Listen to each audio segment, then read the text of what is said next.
Hey guys, welcome back to the culcom Daily Minutes.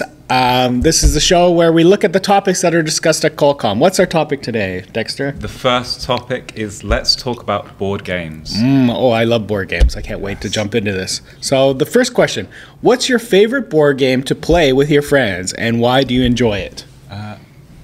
I'd say a board game that I really like to play is Risk. Risk? Okay.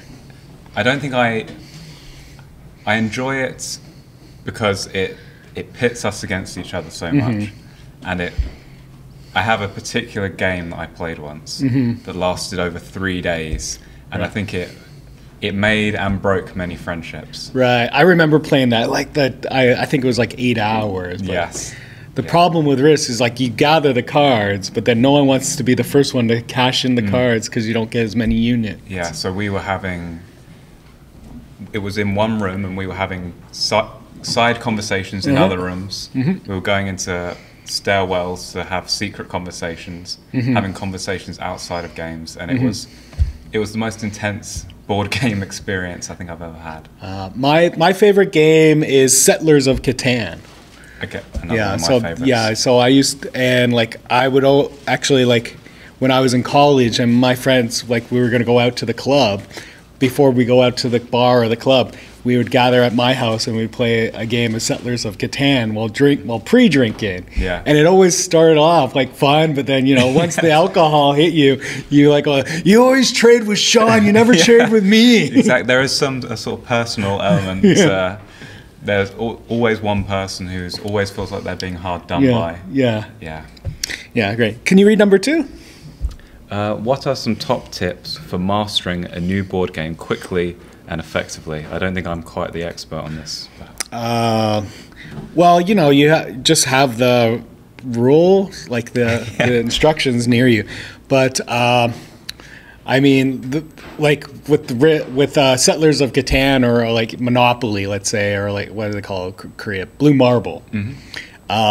If you're new to it, try to trade as much as possible so everyone will like you. Yes, being liked amongst the populace is very popular. Yeah, I think just playing it and learning from people that have already played it before and being willing to say when you don't understand what's going on. That's basically how I can't remember a time I've read a set of rules, but I just play. See what happens. Now, in my experience too, usually it's the person that plays is playing for the first time. Half the time, the person that's playing for the first time actually ends up winning the match somehow. It always is. It always is. Beginner's luck, I think. Yeah. But I'm habitually come in second place. I find it's often when I'm at my most indifferent to a game that somehow I manage to win it. It's just how the cards fall every time. My strategy. This is how I try to win. Always, I try to just do one big push. Someone's maybe there's maybe someone winning the game, leading the pack. But then I just try to do one big push at the moment, and either it succeeds or I fall right on my face. That's how it should be done, I think. Yeah. Number 3. If an argument arises while you're playing a board game, how should you resolve it? Are there any rules you set before starting? I've never once had to set any rules before starting. I think we've talked about trying to keep it less personal before playing games. How should it be? Have you got any? I mean, it's a game, so it's supposed to be fun and relaxing. It's not supposed to be totally serious. Like I said with Catan and my friends drinking, you always accuse someone of showing favoritism, but it's easily resolved. Fine, I'll trade with you next time. Yeah. I think it's usually resolved by the end of the game. Yeah, usually that is what resolves it because. We know it's all just a game. It's all really just to have fun. I mean, I haven't been in the situation when the fight just erupts to someone just ends up flipping the table. I've seen some people like that, but I've heard stories like that, but I've never been in that situation. It's never got to a point of tears before, so I'm lucky I've avoided that. Yeah. Could you read number 4 for us? 4. Do you prefer playing complex games that require a lot of commitment or games that are easy to pick up and play? For me, it's more complex. I like the layers and like different strategies of like certain games. Like but I've even played like some games where like it's always not the same outcome or the same, but the way of winning. I can't remember the name of it, but there's like a zombie survival board game, and basically like everyone's given a card in secret, and that's how you're able to win the game by accomplishing certain goals. Yeah. For me, I'd say I'm quite the opposite, really, that I do prefer a simple game, something that can get as many people involved as possible. And I think I struggle with taking in lots and lots of rules. So the simpler, the better. Hence, I enjoy a game that you can play without really knowing many of the rules. Oh, okay. That's sort of why I enjoy a nice simple game.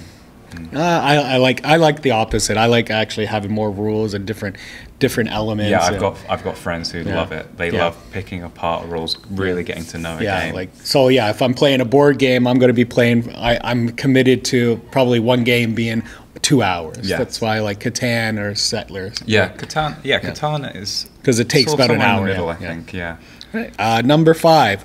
Are there any games or strategies you would recommend to beginners who have never played board games? I think we touched on this a little bit. Yeah, I suppose. So I think Settlers of Catan is like I was just sort of saying, is that it's a really good middle point between a very simple board game that you play with the family and then moving into something that can use tactics. Is more about world building. Right. While not getting into those more complicated games that go on for days. Right. I also think like a tip to give a new person too is like I said, like befriend someone, but don't be afraid to anger other people too, because everyone's really playing to win the match. Yes. So you can befriend your friends in real life, but there can only be one victor. Yeah. Or I suppose seeking out board game clubs. I think in Korea there are lots of board game cafes where you can meet people who I'm sure love teaching other people how to play the games that they love as well. Yeah, as well, like if you are like a new beginner and you want to figure out some strategy, there's also YouTube channels that are devoted to that. And like with Catan, we keep going back to it, but like it's a game of numbers and statistics. Yes, exactly. And averages. Building on knowledge that you might have from outside. Yeah, so be good at math, I guess. Yes, yeah. Number 6. Number 6. What are some board games that you can play while practicing English? Ooh, okay. Board games I could play. Well, I guess like Monopoly. Well, there's the Korean version, Blue Marble, but Monopoly because like you could read it and all the stuff is written, so you have to. I think maybe. It's less of a board game, but Werewolf. Or Werewolf Mafia.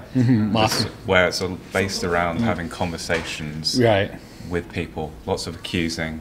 Potentially one of the friendship breakers, but really good for getting engaged with other people. Like for beginners too, like there's I don't know, I wouldn't call it a board game. It's a child's game, but like going, can you guess who?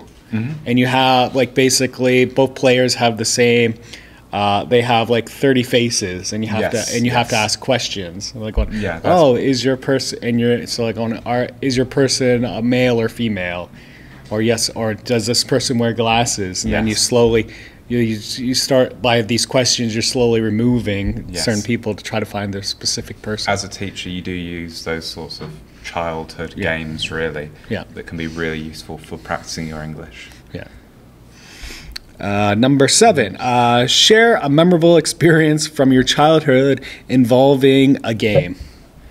From childhood, I think I played Scrabble a few times and I played it with my grandparents, and plenty of English words were made up. So I'm not sure whether it would be good or bad for practicing English for Scrabble, because there's lots of fights over, no, this isn't a word, yes, this is a word.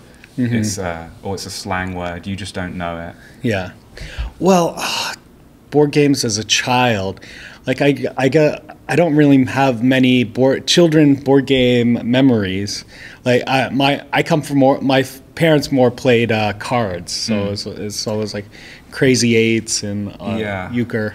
I think board games is one of those things that definitely develops at university. Yeah, like people. Yeah, it's also like you need like friends that are also interested in the board games, and and I guess in my neighborhood there wasn't many people that were interested in board games until like they're in their teens or something like that. Yes. Get young people in a proximity. Yeah, they'll play board games. Right. Is always what seems to happen. But okay, number 8. What do you think makes board game cafes unique compared to other types of cafes or entertainment venues? I've never stepped foot in a board game cafe before. Oh, really? So you're gonna have to enlighten me, really. Oh, okay. So like right now, it wasn't very popular. My first board game cafe was in Korea. And it was good because like I was just hanging out with my friends and we had some time to kill, so we went there. But the thing was like we were playing one board game. It wasn't fun the first time I went, but then now like there's actually been like a new renaissance of like board games, and like a lot of places I've even like bought like specialty games off like Kickstarter or for the development, and like I play like a lot of like interesting games board games that are people design as an adult. But the interesting thing about board games in Canada, when I've gone there, it's not just they have board games, but also they allow other games to be played as well. Like so, there's like collectible card games like Magic the Gathering. Yeah. So they have Magic the Gathering. You're from London. Yes. So they'll have like Warhammer they've tournament. got lots of Games Workshop. Yeah. Games Workshop is a big shop and in like the UK. Anything to do with cards or little figurines. That's sort of what I associate as a board game cafe. Yeah, as well as like allow like Dungeons and Dragons. So they don't just like in Korea. You just go to these places and it's just board games. It's something it's like it's like going to a cafe too. But now you can buy coffee and you can play board games. But in Canada it's more it's more like gaming and all these things. In the UK it's cafe is tacked on at the end. It's more of an emphasis on the board games and on the games like Magic the Gathering, and it's for people who are very much into their board games. Yeah, like I even have a friend that I've recently met. He's from Texas, but his wife actually his Korean wife just had a baby, so he moved back to Korea to raise the kid, and he's going to be opening up a board game cafe, but because he has all these American connections, like all the other, he's like starting to get blowback from a lot of the Korean game cafes because he has distribution rights that they can't get, or they have to pay 3 times more for, while he has his American access, and he can sell that as a very unique experience. Because they are so different, it seems. So he's probably going to get very rich. Well, hopefully. Okay. Can you number 9? Number 9. If you could step into the world of any board game or video game for a day, which one would you choose and why? Video game. Yeah, let's go to video game. Yeah, into a world. I enjoy the world of Assassin's Creed. Okay. Really, they're probably my favorite. There's lots of different worlds. I love my history. So stepping back into Renaissance Italy would basically be a dream for me. And being able to scale buildings, jump from the top of buildings and survive somehow. Okay. I guess for me, if I had to think, it's because the movie came out last year. Super Mario is an easy one. And because the movie it made like the Mushroom Kingdom look fun, but also there's also Mario Kart there, so it's you could do all the other stuff. Mario Party. Would Mario Galaxy be involved? Do you think? Mario Galaxy, Dr. Mario, Mario Tennis. You've got a lot to work with there. Can you read the final question for us? Number 10. How do you think games can be changed to allow players with different skill levels or preferences to be able to play and enjoy the game as well? Well, like, okay, for me, like some board games that I've seen, there's like different levels. So there's like beginner level, like intermediate. So they give advice like for simple, quick games or like more advanced games to make it more difficult, make the game longer, and that's usually with points. I think that's an interesting thing that some games can do. Yeah, I've never heard of that, but I would definitely. I think having a scalable game that can really you can work your way up to making it more challenging, because there are quite a lot of board games that unfortunately you can play too many times if they're too simple. I think Werewolf, I played that a lot, and I'm not sure I could step into another Werewolf game because it's simple and it ends the same way every time. So. Right, as well as like having house rules for stuff, like in Monopoly too, there's usually like a 500 in the one of the house rules is you put like a 500 in the center, and then anyone that lands on I think one of the corners, I can't remember it, go to jail or something like that. Free you land on free parking, like they get that $500, but that's a house rule. It's not in the instructions. So I suppose having a game that you can change depending on the day, depending on the feeling. If it's simple, you could change it. If the structure, the rules are very simple, then you could swap it out. I think good. Well, that concludes the topic of board games. If you have more questions about culcom, you could check them out on Instagram. Bye-bye. Bye.